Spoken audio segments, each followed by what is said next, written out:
મન કોઈ ચાન્સ છે પ્રભુમાં લાગશે? જે વ્યક્તિ બધી સુવિધાઓની અંદર રહીને પણ પ્રભુમાં મન ન લગાવી શકે, એ વનમાં જઈને જંગલમાં જઈને શું કરવાનો છે? તો રાજાએ કહ્યું તો કરું શું, મારું મન નથી લાગતું. બોલે તારી શું ઈચ્છા થાય છે? ઈચ્છા એમ જ થાય છે કે આ બધું મૂકીને હું જંગલમાં ચાલ્યો જાઉં અને ત્યાં જઈને પ્રભુની ભક્તિ કરું. અચ્છા, તો રોકાયો કેમ છે? રોકાયો એટલા માટે છું કે રાજપાટ મારા વિના કોણ ચલાવે? મારો દીકરો હજી નાનો છે, આ રાજપાટ સંભાળશે કોણ? ત્યારે ગુરુએ કહ્યું કે તારો મારા વિશે શું વિચાર છે? તને એવું લાગે કે આ તારી જવાબદારી હું સંભાળી શકીશ? ગુરુએ રાજાએ કહ્યું કે યદી આપ સંભાળતા હો તો મારા માટે સૌથી રૂડ, આપ સંભાળતા હો તો આજે જ નીકળી જાઓ. ગુરુ કે ઠીક છે, તારા રાજકાજની જવાબદારી હું સંભાળીશ, પણ મને બતા કે હમણાં તારી પાસે બધી સંપત્તિ છે, પ્રોપર્ટી છે, પણ જ્યારે તું વનમાં જઈશ તો ત્યાં તારું નિર્વાહ કેવી રીતે કરીશ? ત્યારે કહ્યું કે આ ખજાનામાંથી થોડું ધન હું લેતો જઈશ અને એનાથી થોડો મારો ખર્ચો કાઢીશ. ગુરુદેવે કહ્યું એ ધન હું તને લેવા ના દઉં, એ ધન તારું નહીં પ્રજાનું છે, અને પ્રજાનું ધન હું તને ઉપયોગ ન કરવા દો તો બતા હવે તું તારો નિર્વાહ કેવી રીતે કરીશ? રાજા કે નિર્વાહ કરવા માટે હું ક્યાંક કંઈક નોકરી કરી લઈશ. ગુરુએ કહ્યું તારે નોકરી જ કરવી છે તો એક નોકરી મારા ધ્યાનમાં છે. રાજા કે કઈ નોકરી? બોલે મારા રાજ્યમાં એક રાજાની જોબ ખાલી છે, જો તો હું કહેતો હોય તો એ રાજાની જોબ હું તને લગાવી દઉં અને ચાકર બનીને અહીંયા સેવા કરજે. રાજા કહ્યું ઠીક છે. અને હવે જ્યારે ગુરુદેવે રાજાનો હાથ પકડી સિંહાસન પર બેસાડ્યા અને કહું જો હવે તું રાજા નથી, હવે તું ચાકર બનીને અહીંયા મારી સેવા કરી રહ્યો છે, મારા રાજ્યને સંભાળી રહ્યો છે. અને એમ કહ્યું અને જ્યારે 1 વર્ષ પછી ગુરુદેવ પાછા આવ્યા અને રાજાને કહ્યું કે હવે કેવું છે? રાજા કે બહુ શાંતિ લાગે છે, બહુ આનંદનો અનુભવ થાય છે, મનમાં કોઈ ઉચાટ નથી. ત્યારે ગુરુદેવે કહ્યું આ જ રાજ્ય છે, આ એ જ સિંહાસન છે, તું પણ એ જ છું જે સિંહાસન પર બેસીને પહેલા તને ગભરાટ થતી, ઉચાટ થતો, તારું મન ખિન્ન થઈ જતું. આજે એ જ સિંહાસન, આજે એ જ રાજ્ય, તું પણ એ જ રાજા અને ત્યાં બેઠો છે ને તારું મન સદા પ્રસન્ન કેમ રહે છે? બોલે એટલા માટે પહેલા હું એમ માનીને રહેતો હતો કે આ મારું છે, પણ હવે એમ માનીને બેઠો કે હવે એનું છે અને એની વસ્તુ હું સાચવીને બેઠો છું. અને બ્રહ્મ સંબંધ લીધા પછી ફરક શું પડ્યો? પહેલા આપણું માનીને જીવન જીવતા, બધી વસ્તુ એ છે, એ જ પરિવારજન છે, પણ હવે માનીએ છે એનું છે. બ્રહ્મ સંબંધ એટલે શું? ઓનરશિપનું સમર્પણ. જે વસ્તુ આપણી પાસે હતી એનું ઓનરશિપ પ્રભુને આપી અને આપણે ઓનર મટી એના ટ્રસ્ટી બન્યા. જેનું કાર્ય વસ્તુને સાચવવાનું, જ્યાં સુધી એની ઈચ્છા હોય આપે, એની ઈચ્છા હોય એ પાછી લઈ લે, આપણને હરખ શોક થાય નહીં. તો જુઓ શ્રી વલ્લભે કૃપા આપણા ઉપર કેવી કરી. એ જીવોને, આપણા જેવા જીવોને શ્રીજીના દાસ બનાવીને. અને માટે તો અગર કહું કે તુમ શરણાગત આયો શ્રી વલ્લભ, તુમ શરણાગત આયો, સબ દુઃખ દૂર ગયે તુમ દેખત, સુખ કો પાર ન પાયો. એવી કૃપા કરવા વાળા શ્રી વલ્લભ છે અને એટલા માટે તો આવ્યું છે તુમ શરણાગત આયો શ્રી વલ્લભ, તુમ શરણાગત આયો, તુમ શરણાગત આયો શ્રી વલ્લભ, તુમ શરણાગત આયો, સબ દુઃખ દૂર ગયે તુમ દેખત,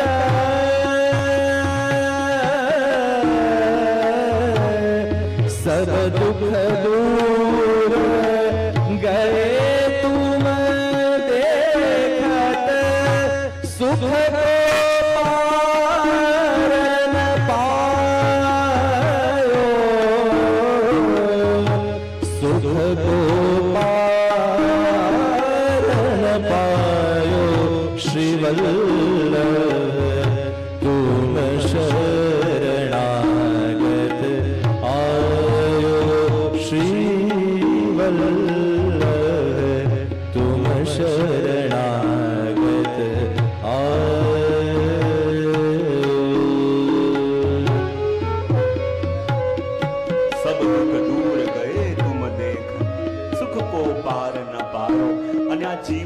સૌથી મોટું દુઃખ શું છે? પોતાના પ્રિયથી દૂર હોવું, એનાથી મોટું કોઈ દુઃખ નથી. અને જ્યારે પ્રભુથી વિખૂટા પડ્યા, આ જગતની વસ્તુઓ બધી મળી, પણ બધું પામીને પણ આપણને એ જ થયું કે આ બધું તો મળ્યું, પણ એ નથી હજી મળ્યું જે પામવા માટે આ જગતમાં આવ્યા છે. અને આ પ્રભુના જે જીવ જગતમાં આવ્યા હોય ને, એ બહારથી ગમે તેટલા ભરાઈ જાય, પણ હજી પ્રભુને પામ્યા નથી, તો અંદર એ જ ખાલીપો ખટક્યા કરે કે આ બધું મળ્યું, પણ એ નથી કે જે મારે જોઈતું હતું, અને જે મારે જોઈએ છે એ હજી મળ્યું નથી. અને એવા ભટકેલા જીવોને પ્રભુ સાથે જોડીને શ્રી વલ્લભ જીવોની ઉપર કૃપા કરે અને માને કહે, આજ્ઞા તે શ્રી ગોવર્ધન ધાર કી, આજ્ઞા તે શ્રી ગોવર્ધન ધાર કી, બ્રહ્મ સંબંધ કરાયો, અખિલ લીલા પ્રગટ દિખાઈ, અખિલ લીલા પ્રગટ દિખાઈ, સેવા સુખ હી બતાયો, સેવા સુખ હી બતાયો, શ્રી વલ્લભ તુમ શરણાગત આયો, શ્રી વલ્લભ તુમ શરણાગત આયો.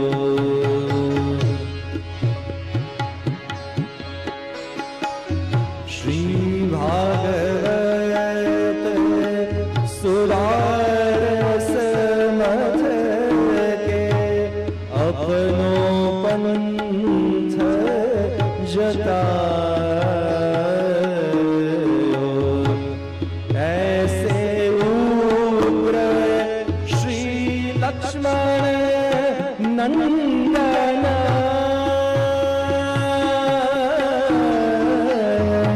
ऐसे उग्र श्री लक्ष्मण नंदन, रसिकन के मन भायो, रसिकन के मन भायो, श्री वल्लभ तुम शरणागत आयो, श्री वल्लभ तुम शरणागत, तुम शरणागत, तुम शरणागत आयो.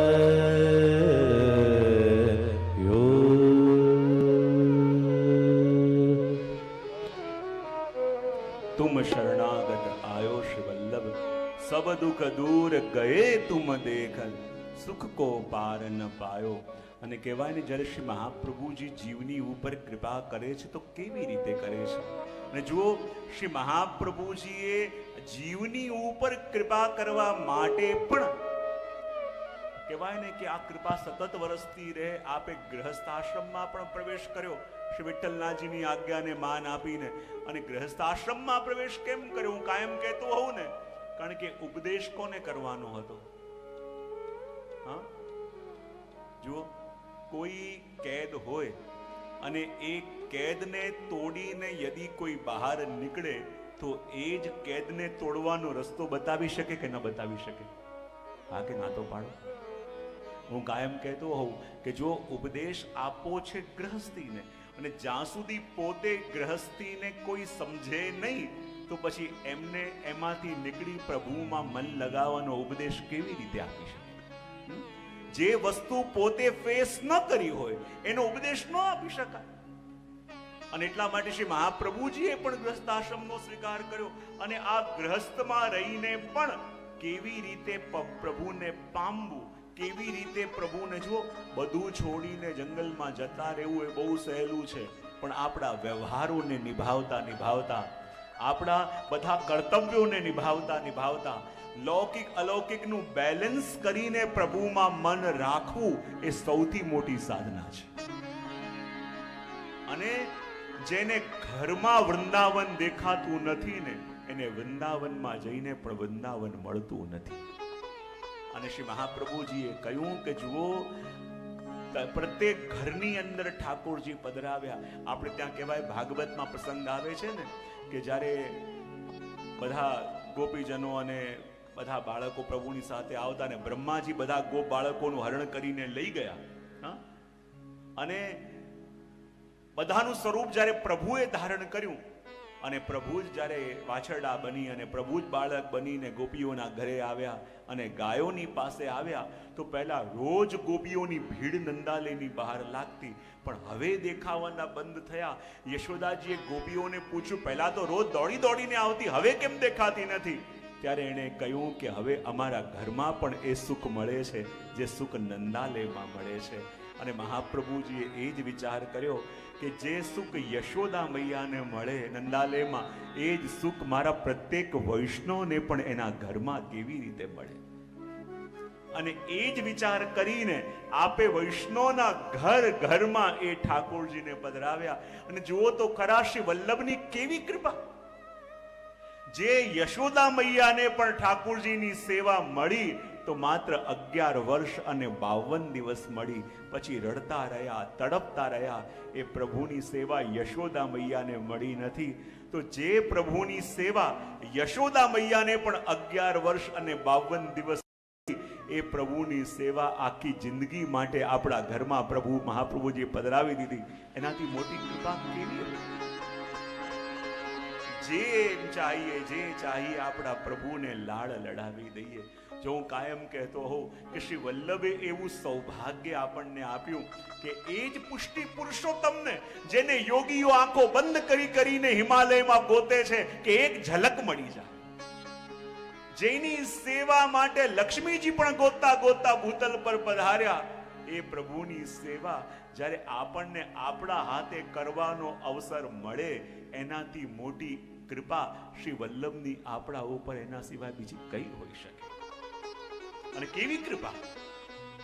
જ્યારે એક વૈષ્ણવને ઠાકોરજી આચાર્યશ્રી પધરાવ્યા, કોઈએ કહ્યું કે આપે ઠાકોરજી મને પધરાવ્યા તો ખરા, પણ મને કંઈ આજ્ઞા કેમ ના કરી? ત્યારે આચાર્યશ્રીએ કહ્યું કે મારે તને કંઈ કહેવાની જરૂર પણ નથી, મારે જે કહેવું હતું ને એ મેં મારા ઠાકોરજીને કહી દીધું છે. બોલે શું કહી દીધું છે? બોલે પ્રભુને એટલું જ કહી દીધું છે કે પ્રભુ આપે અમારે ત્યાં તો 56 ભોગ અરોગ્યા, પણ એ સાધારણ વૈષ્ણવ પ્રેમથી સૂકી રોટી આપને ધરે તો પણ પ્રભુ પ્રેમથી અરોગજો. આપે અમારે ત્યાં તો ભારે વસ્ત્ર ધર્યા, પણ એની શક્તિ પ્રમાણે સાદા સૂતી વસ્ત્ર ધરાવે તો પણ પ્રેમથી ધરજો. અને પ્રભુ સામે એ જ વખતે શ્રી વલ્લભને વચન આપે છે કે હે વલ્લભ, આપ મને જે વૈષ્ણવને ત્યાં પધરાવો છો એની પ્રેમથી ધરેલી સૂકી રોટલી અને મીઠું પણ મને 56 ભોગથી વધારે સુખ આપશે, કારણ કે આપે મને એને ત્યાં પધરાયો છે. એના પ્રેમથી ધરેલા સાદા વસ્ત્રો પણ મને રેશમના રસ્તોથી વધારે આનંદ આપશે, કારણ કે આપે મને એના ઘરે પધરાયો છે. અને એવી કૃપા જ્યારે શ્રી મહાપ્રભુજી આપણા ઉપર કરી અને એ પ્રભુ પોતાનું સર્વસ્વ શ્રી પ્રભુને આપણા ઘરે પધરાવીને આપણને સમર્થવાન બનાવ્યા. અને જો હું હંમેશા કહેતો હોઉં છું કે આ વલ્લભની કેવી કૃપા કે દુનિયાને જગાવવા વાળાને જ્યારે તમે જગાવો, જો આ દુનિયાને જગાવવા વાળાને જ્યારે તમે જગાવો ત્યારે એ જાગે.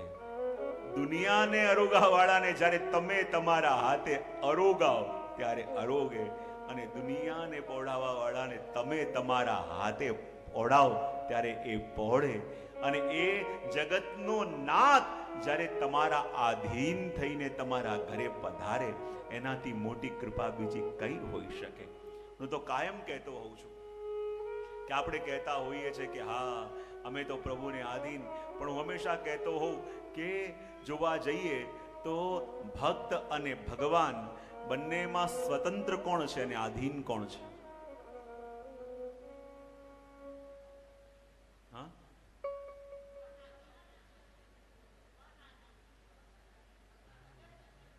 ભગવાન સ્વતંત્ર. સ્વતંત્ર કોને કહેવાય અને આધીન કોને કહેવાય? સ્વતંત્ર કોને કહેવાય અને આધીન કોને કહેવાય? જુઓ, જેની પાસે કોઈ ચોઇસ ન હોય ને એ આધીન, અને જેની પાસે ચોઇસીસ હોય એને કહેવાય સ્વતંત્ર.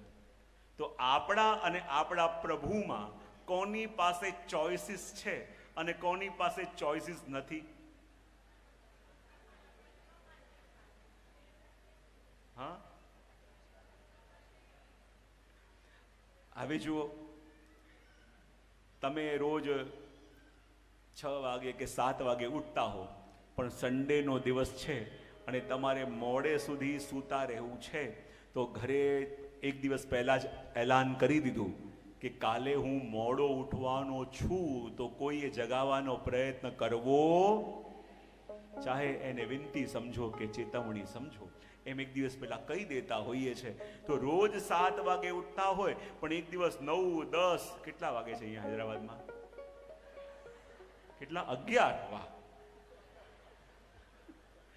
તો 9, 10, 11 જે પણ વાગતા હોય, તો આપણને કોઈ કહે નહીં કે ઉઠો, પણ ઠાકોરજીના મંગળા રોજ આપણે 7 વાગે કે 8 વાગે કરાવતા હોઈએ, અને ક્યારેક તમારી ફ્લાઇટ વહેલી હોય અને 3 વાગે કે 4 વાગે મંગળા માટે ઠાકોરજીને જગાવ્યા, તો ઠાકોરજીએ ક્યારે કમ્પ્લેન કરી? હા, આપણને વહેલા જગાવવા આવે તો આપણે કમ્પ્લેન કરી કે મારે મોડા સુધી શું છે, પણ પ્રભુને જગાવવા આવ્યા તો પ્રભુએ કોઈ કમ્પ્લેન કરી નહીં. તો ચોઇસ કોની પાસે છે? જો જ્યારે આપણને કોઈ પ્રસાદ લેવા માટે બેસાડે, ઘરે તમે પ્રસાદ લેવા બેસો, તો 50 પ્રકારના નખરા હોય કે ન હોય? આજે આ કેમ બનાવ્યું, આજે પેલું કેમ બનાવ્યું, આજે મને આ શાક નથી ભાવતું, પેલું શાક નથી ભાવતું, આ બધું હોય કે ન હોય? બધા હા પાડે છે. તો આવી બધી વાતો આપણા અંદર આવે, અને ક્યારેક નવું કંઈક સામગ્રી બનાવતા શીખ્યા હો, તો આપણે સૌથી પહેલું એક્સપેરિમેન્ટ કોની ઉપર અધિકતર કરતા હોઈએ? બધા ઠાકોરજી ઉપર કરે છે. કઈ પણ નવી સામગ્રી પહેલી વાર બનાવતા શીખ્યા હોઈએ, અને પહેલું એક્સપેરિમેન્ટ પણ આપણે કરીએ છીએ ઠાકોરજી ઉપર. અને ઠાકોરજીને જ્યારે ભોગ ધરો છો, તો જે નાખવાનું હતું એ રહી ગયું છે, જે નતું નાખવાનું એ નંખાઈ ગયું છે, તો પણ પ્રભુને શ્રી વલ્લભની કાની આપો છો, તો પ્રભુ આરોગે છે કે નહીં? ક્યારે પણ એમ કહ્યું છે કે પહેલા કુકિંગ ક્લાસ જોઈન કરીને આવો? ક્યારે પણ એમ કહ્યું છે કે થોડો અભ્યાસ, થોડો પ્રેક્ટિસ કરીને પછી આવો? કીધું છે? જે પ્રભુને ધરીએ છે, પ્રભુ આરોગે છે કે નહીં? કારણ કે ભક્તને સ્વતંત્ર બનાવીને ભગવાન આધીન થઈને આપણે ત્યાં પધાર્યા છે. આપણને કોઈ કહે કે સૂઈ જાઓ, તો આપણે કહીએ કે ના, મને હજી નિંદર નથી આવતી, મને નિંદર નથી આવતી. પણ રોજ પ્રભુને મોડા પઢાવતા હોય, અને ક્યારેક પ્રભુને વહેલા પઢાવી દીધા, તો પણ પ્રભુ ક્યારે કોઈ ફરિયાદ કરે છે? જ્યારે પ્રભુને પહોંચાવી પ્રભુ પહોંચી જાય છે. તો જુઓ, આ પુષ્ટિ માર્ગની અંદર શ્રી મહાપ્રભુજીએ આપણા જીવોની મહત્તા એટલી બધી વધારી દીધી, બધી ચોઈસ આપણને આપી, અને પ્રભુને ભક્તોને આધીન બનાવી. જ્યારે જગાવીએ ત્યારે પ્રભુ જાગે, જ્યારે અરોગાઈએ ત્યારે પ્રભુ અરોગે, અને જ્યારે પહોંચાઈએ ત્યારે પ્રભુ પહોંચી જાય. આટલી કૃપા શ્રી વલ્લભ સિવાય આ જગતમાં આપણા ઉપર કોણ કરી શકે? આટલી કૃપા શ્રી મહાપ્રભુજી સિવાય આપણા ઉપર કોણ કરી શકે? અને જુઓ તો ખરા, એમ કહેવાય ને કે મહાપ્રભુજીએ પણ, કે જ્યારે એમ કહેવાય છે કે કૃષ્ણાવતારની અંદર પ્રભુએ જ્યારે પ્રાગટ્ય લીધું ને, તો એમ કહેવાય છે કે એમના 84 કાર્ય કરવાના બાકી રહી ગયા, અને બાકી રહેલા 84 કાર્ય કરવા માટે શ્રી મહાપ્રભુજીએ પ્રાગટ્ય લીધું, અને પ્રભુના બાકી રહેલા 84 કાર્ય પૂરા કર્યા. એમાંનું એક કાર્ય એ છે કે પ્રભુની એક ઈચ્છા બાકી રહી ગઈ હતી. બોલે કઈ ઈચ્છા? એકવાર નાનકડા પ્રભુ ચાલતા 5 વર્ષના છે ને મૈયા પાસે આવ્યા, અને મૈયાને આવીને કહે, મૈયા આજે હું એક વાત તને કહેવા આવ્યો છું. મૈયા કે કહે તો સહી. બોલે કેવી તો છે પણ શું કરું, મને બહુ શરમ આવે છે. મૈયા ક્યારે મારાથી કેમ શરમ આવે છે, કે શું કહેવા આવ્યો છે? ભગવાન કે મૈયા વાત કેવી છે, બહુ જરૂરી વાત લઈને આવ્યો છું, પણ શું કહું તો ખરા, પણ મને બહુ શરમ આવે છે. મૈયા કે આજે મારાથી આટલો શરમાઈ કેમ રહ્યો છે, એવી કઈ વાત કહેવા આવ્યો છે? ત્યારે ભગવાન કે મૈયા મારા બધા સખાઓ છે ને, એ બધાની એક એક કરીને સગાઈઓ થવા લાગી છે, તેમાં તારે શરમાવાનું શું છે? તારા સખાઓની સગાઈ થવા લાગી છે, તેમાં તારે શરમાવાનું શું છે? તું કહેવા શું આવ્યો છે? પ્રભુ કે મૈયા તું સમજ, હું એ જ કહેવા આવ્યો છું. બોલે શું કહેવા આવ્યો છું? બોલે કહેવું છે પણ શું કરું, બહુ શરમ આવે છે. મૈયાએ હાથ પકડ્યો અને કહ્યું, હવે તું બોલે છે કે નહીં? નહીં બોલે તો તને બરાબર રોવાડીશ. ત્યારે ભગવાન કે મૈયા શું કરું, મારે પણ હવે લગ્ન કરી લેવા છે અને સેટલ થઈ જવું છે. તો મૈયા કે અરે તારે લગ્ન કરવા છે, તું 5 વર્ષનો છે, પણ મને બતા તો સહી, તારે લગ્ન કરવા માટે કન્યા કેવી જોઈએ છે? હવે 5 વર્ષના બાળક છે, હવે એ કન્યાનું વર્ણન કરે તો કેવી વર્ણન કરે?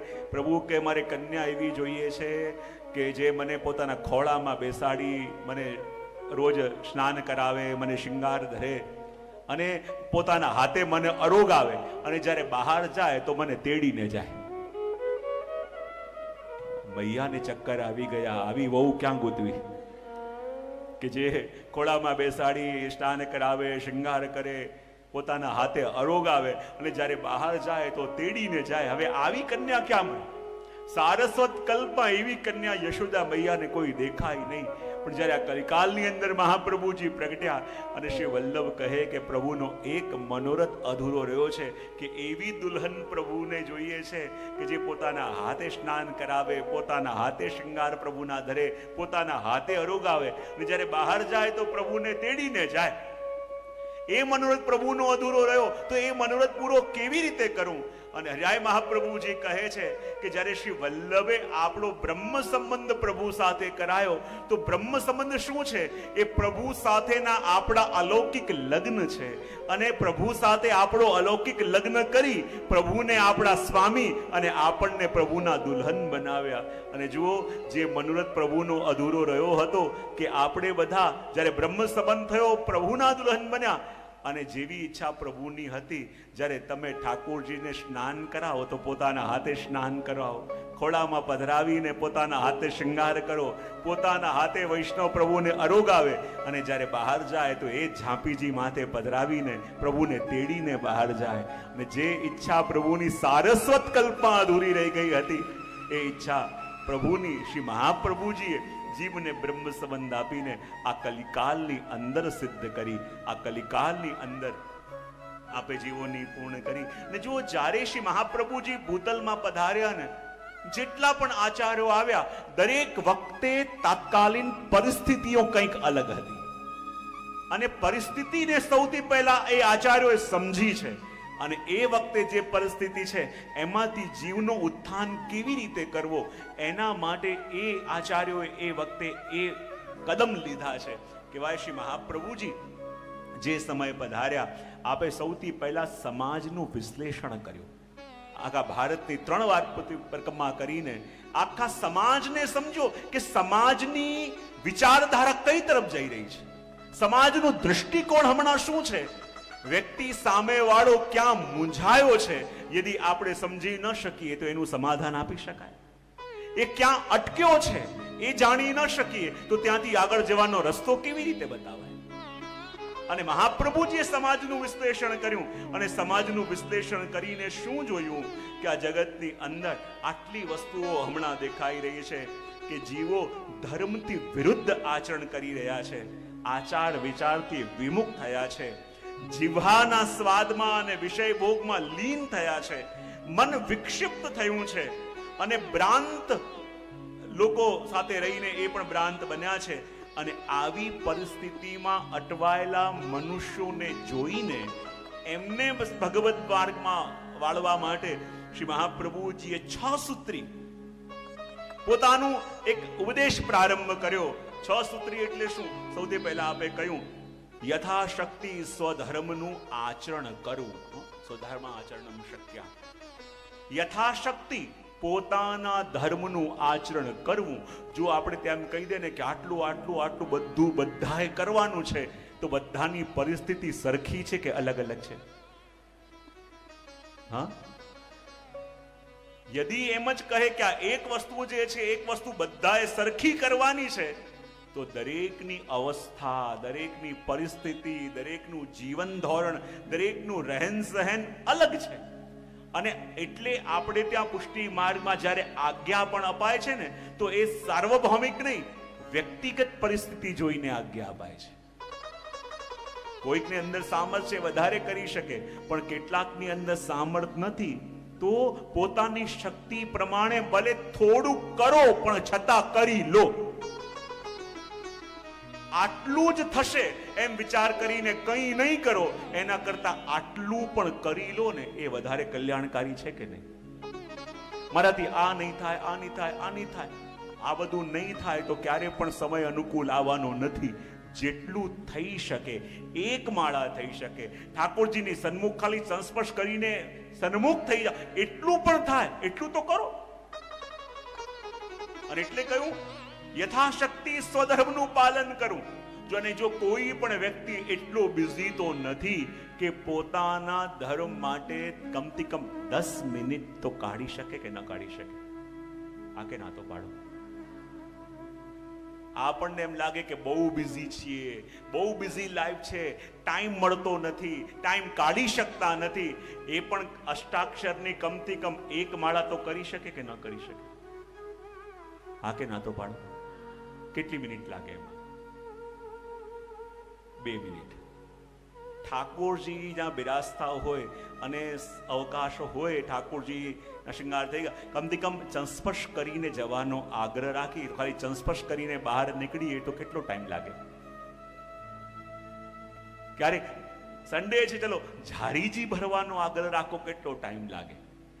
કંઈ થતું નથી એમ વિચારીને કંઈ ન કરીએ, એના કરતા જેટલું થાય છે એટલું કરવાની શરૂઆત તો કરીએ. એક ડગલું આગળ વધશો, શરૂઆત તો કરો, આપોઆપ આગળનો રસ્તો ઠાકોરજી બતાવતા જશે. એટલા માટે મહાપ્રભુજીએ કહ્યું કે જ્યાં અટવાયેલા છીએ, યુગોથી રહેલું અંધકાર પણ એક દીવાના પ્રકાશથી દૂર થઈ જાય કે ન થઈ જાય? કેટલા યુગોથી ક્યાંક અંધકાર હોય, પણ એક દીવો પ્રગટાવો તો યુગોથી રહેલું અંધકાર પણ દૂર થઈ જાય. કોઈ કહ્યું છે ને, it is better to light a candle than curse in the darkness. તમે ખાલી અંધકારને કોસતા રહો તો અંધકાર કંઈ થતું નથી. હવે તો ટાઈમ આવા આવ્યો, ટાઈમ આવો, આપણે કંઈ કરતા નથી એટલે ટાઈમ એવો આવ્યો છે. એક દીવો પ્રગટાવો તો યુગોથી રહેલો અંધકાર દૂર થયો છે. અને જુઓ, જેના ઘરમાં ઠાકોરજી બિરાજે છે, જેના ઘરમાં રોજ સત્સંગ થાય છે, તો કલયુગ એના દ્વાર પર ઊભો રહે છે. એના ઘરમાં તો નિત્ય સારસ્વત કલ્પ છે કે જેના ઘરમાં ઠાકોરજી બિરાજે છે. અને એનું ઘર પણ વ્રજ છે. હું કાયમ કહું ને કે જ્યારે શ્રી મહાપ્રભુજીએ ઠાકોરજીને વિનંતી કરી કે પ્રભુ, મારી એવી ઈચ્છા છે કે મારા પ્રત્યેક વૈષ્ણવના ઘરમાં આપ બિરાજો, મારા પ્રત્યેક વૈષ્ણવના મનોરથ આપ પૂરા કરો, મારી એ વિનંતી છે. અને ત્યારે પ્રભુએ કહ્યું કે શ્રી વલ્લભ, આપની વાત હું ટાળી ન શકું, પણ મારું પણ એક પ્રણ છે. બોલે શું? મારું એ પ્રણ છે કે હું વ્રજ છોડીને ક્યારે પણ બહાર જઈ ન શકું. અને આપ આજ્ઞા કરો છો કે આપના વૈષ્ણવને ત્યાં પધારું. આપના વૈષ્ણવ તો કોઈ ક્યાં છે, કોઈ ક્યાં છે, કોઈ ક્યાં છે, અને મારું પ્રણ છે વ્રજ છોડીને બહાર જવું નહીં. તો પછી આપની ઈચ્છા પૂરી કેવી રીતે કરું? ત્યારે મહાપ્રભુજી કહું, પ્રભુ એક ઉપાય છે, અને એ ઉપાય એવો છે કે મારી ઈચ્છા પણ પૂરી થઈ જશે અને આપનો પ્રણ પણ સચવાઈ જશે. બોલે શું? બોલે મારી એવી ઈચ્છા છે, મારો એવો મનોરથ, મારી એવી વિનંતી છે કે મારા પ્રત્યેક વૈષ્ણવના ઘરે આપ પધારો, અને આપનું પ્રણ એ છે કે આ વ્રજ છોડીને ક્યાંય જશો નહીં. તો પ્રભુ એવી કૃપા કરો, જે વૈષ્ણવના ઘરમાં પ્રભુ હું આપને પધરાવું, આપ એ ઘરને જ વ્રજ બનાવી દો. અને જ્યારે એ ઘરને જ વ્રજ બનાવી દેશો, તો જે ઘરમાં આપને પધરાયા અને જે દિવસે ઠાકોરજી આપણા ઘરે પધાર્યા ને, આપણું ઘર ઘર નહીં, આપણું ઘર વ્રજ બની ગયું છે. અને એટલા માટે તો શ્રી મહાપ્રભુજીએ પહેલું સૂત્ર આપ્યું કે યથાશક્તિ સ્વધર્મનું આચરણ કરવું, અને બીજું કયું? વિધર્મથી બચીને રહેવું. શું કહ્યું? પહેલું શું કહ્યું? સ્વધર્મનું યથાશક્તિ આચરણ, અને બીજું કયું? વિધર્મથી બચીને રહેવું. સ્વધર્મ અને વિધર્મ શું? આપણે વૈષ્ણવ છીએ તો આપણો ધર્મ શું છે? બોલે પ્રભુની સેવા. પણ ઘણી વાર થાય એવું, જે લોકોની વચ્ચે આપણે રહેતા હોઈએ એમને બધું કરતા જોઈને આપણને લાગે કે આપણે પણ એ જેવી રીતે જીવી રહ્યા છીએ એવી રીતે જીવવાનો પ્રયત્ન કરીએ, તો એ આપણો સ્વધર્મ થાય કે વિધર્મ થાય? જ્યારે પ્રભુએ આપણને એમની સેવા માટે સિલેક્ટ કરેલા છે, એક જ વસ્તુ તમને કહું, ક્યાંક કોઈ નાટક કે કોઈ પ્લે સ્ટેજ ઉપર પરફોર્મ થતું હોય, બરાબર, અને એક સારો કલાકાર છે કે જેને એક નાનો રોલ મળ્યો છે, અને એ બીજો કલાકાર જેને મોટો રોલ મળ્યો છે. હવે પહેલા કલાકારને લાગ્યું કે એ ડાયલોગ બરાબર બોલી નથી રહ્યો, તો એવું કરું કે એના ડાયલોગ બધા હું બોલવા લાગુ.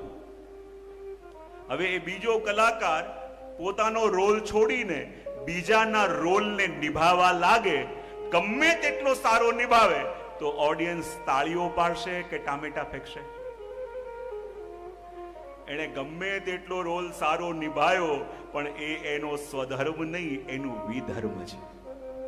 અને વિધર્મ છે તો આપણે સૌથી પહેલા એ જોવું પડે કે આપણો સ્વધર્મ કયો. સ્વધર્મ કોને કહેવાય? કે જેના માટે આપણને પ્રભુએ અહીંયા મોકલ્યા હોય. સ્વધર્મ કોને કહેવાય? જેના માટે પ્રભુએ આપણને અહીંયા મોકલ્યા હોય. અને મોકલ્યા હોય એનો મતલબ શું? કે પ્રભુ જે આપણાથી ચાહતા હોય, કે જેના માટે આપણે આ જગતમાં આવ્યા. હવે જો આ જગતમાં આપણે આવી તો ગયા, પણ કોઈ તમને કહે કે તમે આ પ્લેનેટમાં આવ્યા છો, પણ તમારું પર્પઝ ઓફ વિઝિટ શું છે, તો તમે શું જવાબ આપો? તમે કોઈ બીજા દેશમાં જાઓ તો એરપોર્ટમાં ઇમિગ્રેશનમાં તમને પૂછે ને કે તમારું પર્પઝ ઓફ વિઝિટ શું છે, અને એમાં બરાબર જવાબ ન આપો, યા જે બોલીને આવ્યા હો એ ન કરો, તો પાછા ડિપોર્ટ કરે કે ન કરે? હા કે ના તો પાડો? તો આપણને રહેવા દે, આપણા કાર્ય જોઈ દે, કે પાછા મોકલે? પાછા મોકલે. કહેવાનું તાત્પર્ય એટલું કે આપણને પ્રભુએ શેના માટે મોકલ્યા છે? બોલે એની સેવા માટે. અને એની સેવા કરવી એ આપણો સ્વધર્મ છે. અને એ સ્વધર્મને છોડીને આપણે બીજા બધા ધર્મોમાં ઇન્વોલ્વ થવા લાગીએ, જે કરવા જેવું છે એ મૂકી બીજું કદાચ ન કર્યું હોત તો ચાલત, એમાં પોતાનું બધું સામર્થ્ય વાપરીએ છે, તો આપણે પોતાના સ્વધર્મને છોડીને ક્યાંક વિધર્મ અપનાવી રહ્યા છે. એનાથી બચવાની વાત મહાપ્રભુજી કરે છે. ત્રીજી વાત કહે છે કે ઇન્દ્રિયોના જે ઘોડા છે એના ઉપર નિયંત્રણ. જો આપણે ત્યાં આપણી ઇન્દ્રિયો છે ને, એને ઉપનિષદોમાં અશ્વની ઉપમા આપવામાં આવી છે. એની અશ્વની. અને અશ્વના ઉપર જ્યારે સવારી કરતા હોઈએ ત્યારે બે સિદ્ધાંત લાગુ પડે. જ્યારે ઘોડાની ઉપર સવારી કરી લો તો તમને યદિ સવારી કરતા આવડતી હોય તો તમે જ્યાં લઈ જાઓ ત્યાં ઘોડા આવે. અને સવારી કરી લીધી હોય અને સવારી કરતા આવડતું ન હોય તો એ જ્યાં લઈ જાય ત્યાં આપણે જવું પડે કે નહીં? ઘણી વાર તમે કહેતા હો છો ને, શું કરીએ, અમારે આવું બોલવું નતું પણ બોલાઈ, અમારે પેલું ખાવું નતું પણ ખવાઈ, અમારે સાંભળવું નતું પણ સંભળાઈ, અમારે ત્યાં જવું નતું પણ જવાઈ. એનો મતલબ શું થાય? કે સવારી કરી લીધી છે પણ સવારી કરતા આવડતી નથી, માટે જ્યાં આ ઇન્દ્રિયો લઈ જાય છે ત્યાં ઘસડાઈને પણ જવું પડે. તો આ ઇન્દ્રિયોનો કંટ્રોલ આપણી પાસે ક્યારે આવે? કે જ્યારે આપણે પ્રત્યેક ઇન્દ્રિયોનો વિનિયોગ પ્રભુની સેવામાં, પ્રભુમાં લાગે, ત્યારે ઇન્દ્રિયો પાછી આપણા કંટ્રોલમાં આવે. અને આગળ કહ્યું કે બધામાં ભગવાન શ્રી કૃષ્ણ છે. આ ભાવના રાખીને હંમેશા સહનશીલતા રાખવી તો સંસારમાં પણ અનુકૂળતાથી રહી શકશો. શું વાત કહી?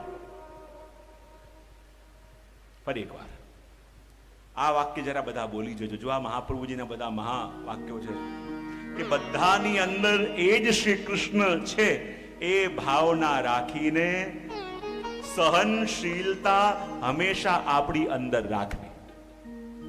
શું કહ્યું? જરા બોલી જાઓ આ વાક્ય.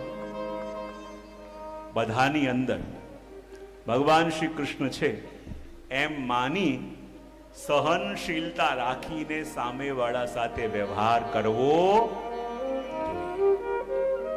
હવે જુઓ, હું હંમેશા કહેતો, મહાપ્રભુ જ્યારે આ કહે છે ને તો બહારના લોકોમાં, બહારના વૈષ્ણવમાં આપણને ભગવાન કૃષ્ણનો અનુભવ થઈ જાય છે, પણ જેની સાથે 24 કલાક એક જ ઘરમાં રહેવાનું હોય એની અંદર ખાલી દેખાતા એક સાથે બધાનો જવાબ આવ્યો, એની અંદર દેખાતા નથી.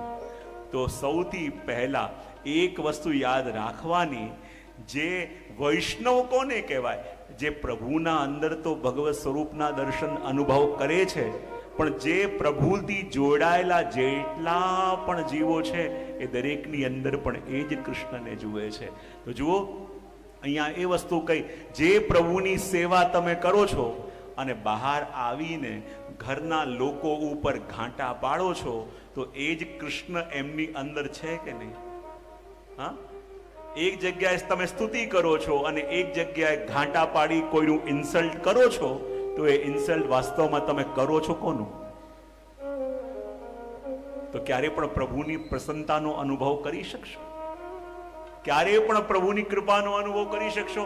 એટલા માટે હું કાયમ કહેતો હોઉં છું કે આપણે ત્યાં કહેવાયું છે ને, આ વાત ઘણી વાર હું કહું છું કે આપણે ત્યાં કહેવાયું છે કે વૈષ્ણવની સેવા કરો તો પ્રભુ પ્રસન્ન થાય.